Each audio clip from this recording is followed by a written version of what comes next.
Hello everybody and welcome. Most preppers automatically think about firearms when it comes to home security, and we will talk about them later in this video. But there are so many other things you need to do. Let's dive in and discuss steps you can take towards securing your home and protecting your family should a disaster strike. One of the most important things that you can do is maintain operational security, or OPSEC as most people call it.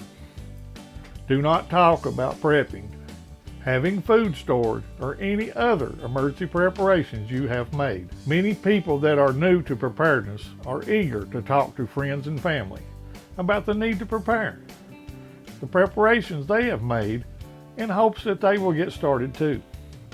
But the conversation usually goes, "You're crazy. Ain't nothing ever gonna happen. I'm not doing that. I don't have the money." And it usually ends with, "If something does happen, I'll just come to your house and stay." Choose wisely who you discuss preparedness with and how much information you do give. People will remember when something does happen. What will you do when they knock on your door expecting you to provide them with food, shelter, and security? They don't care that you have a 4-week supply of food for you and your wife. When them and their spouse shows up, your 4-week supply is now only enough for 2 weeks. It was more important to them to take that vacation than to stock up on supplies. And now they feel entitled to what you have sacrificed for.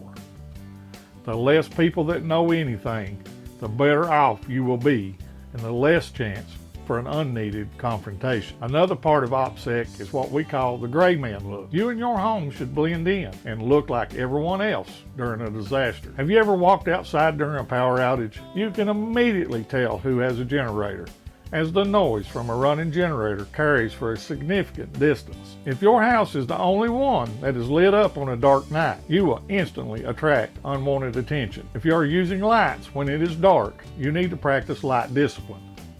Stick to an interior room that does not have any windows.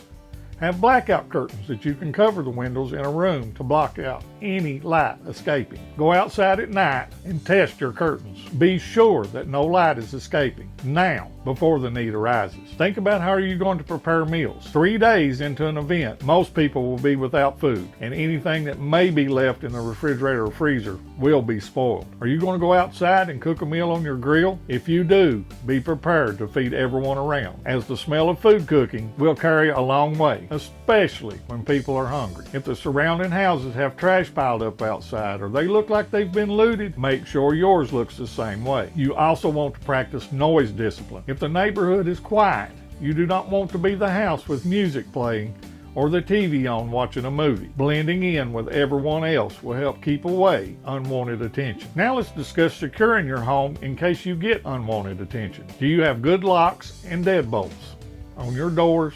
Can you lock your windows? You may consider adding a security bar to your entrance doors so that it makes it much harder for someone to break the door down. You can pre-cut bars that you can wedge your windows shut so they cannot be raised up from the outside. Add alarms to your doors and windows to alert you if one is opened unexpectedly. Move large furniture items in front of windows to deter someone from entering there. You may want to have pre-cut plywood sheets that you can place over windows. Just remember, leave you in an evacuation route in case of a fire. The last thing you want is not to be able to escape yourself if needed. Can you install some solar-powered motion lights on the outside of your home that can give you an early warning if someone is approaching at night? What about security cameras that you can monitor that cover your doorways and likely approaches? If you have a long driveway, you can install one of the driveway alarms that will be triggered, giving you some advance warning. You want to know if someone is approaching your home so that you can be ready before they attempt to break in. Do you own a dog? Dogs can be great for giving you an early warning. I can tell the difference of my dog's bark between someone he knows and a stranger. Do you have fences, or can you have a fence installed? Do you have gates that can be locked? Can you block your driveway off to prevent cars from driving right up to your house? Not knowing until they've already kicked in the door or broken out the window is too late. You probably cannot make your home into such a fortress that a determined group or person cannot break in. But if someone is trying, at least be able to slow them down enough to give you time to react before they get inside. Have an intrusion plan and practice it now. Where will your wife and kids go if someone is trying to break in? Are the kids going to go to a safe room and your wife help defend? Survey your home now and figure out where are the best places to mount a defense. Is there one window that gives you the best view? Do you have an upstairs window that you can use to give you a height advantage? Do you have radios so that you can communicate with your family during an intrusion? Can you use those radios to call on a neighbor for support? Another thing you need to do is develop some intelligence, or intel as most people call it, on your neighbors and your neighborhood. I'm not telling you to start going door to door asking a bunch of questions. You can learn a lot about people just by observing their daily habits. If you know that Bob across the street is a drug addict, then odds are pretty good that he will be the first one causing issues during an event. If Susan that lives 3 houses down is a nurse, you want to make note of that. She could be a huge asset during a medical emergency. If Joe down the street has a boat, hunts and fishes a lot, chances are he has a decent supply of food on hand and is not going to come knocking on your door. It's amazing how many potential preppers you can spot while out and about shopping by the way they're dressed, the stickers on their vehicles, and their interactions with people. If you have a pretty good idea that one of your neighbors is a prepper, odds are they have the same idea about you. Maybe you want to invite them over to a cookout or for coffee. Get to know them better. Later, consider approaching them about forming an alliance if times get bad. It will take like-minded people banding together to survive a long-term disaster. If you have stuck around this long, I want to thank you.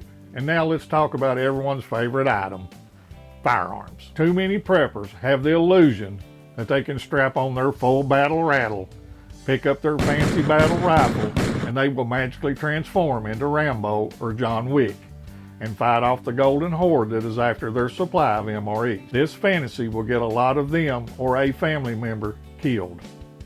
Firearms are great for defending you, your family, and your home. However, you need to get quality training, practice with them, and know how to use them safely. You need to be sure that you are mentally capable of taking another human being's life before you go down this road. You need to have a supply of the correct ammunition, spare magazines, cleaning kits, and spare parts to maintain them so that they do work if needed. The only recommendation that I will make on firearms is to make sure that the firearm you intend to use fits you and your situation.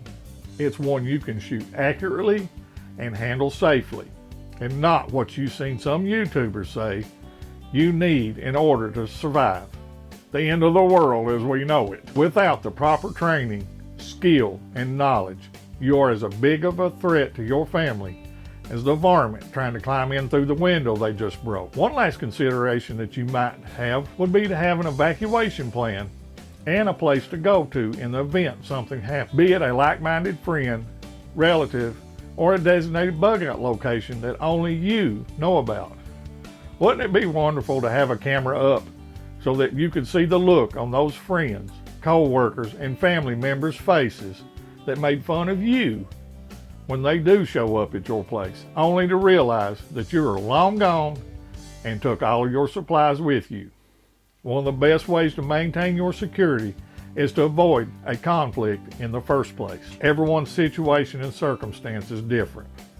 There is no one-size-fits-all approach. I wish I could give you a checklist and tell you if you have all of these, you are good to go.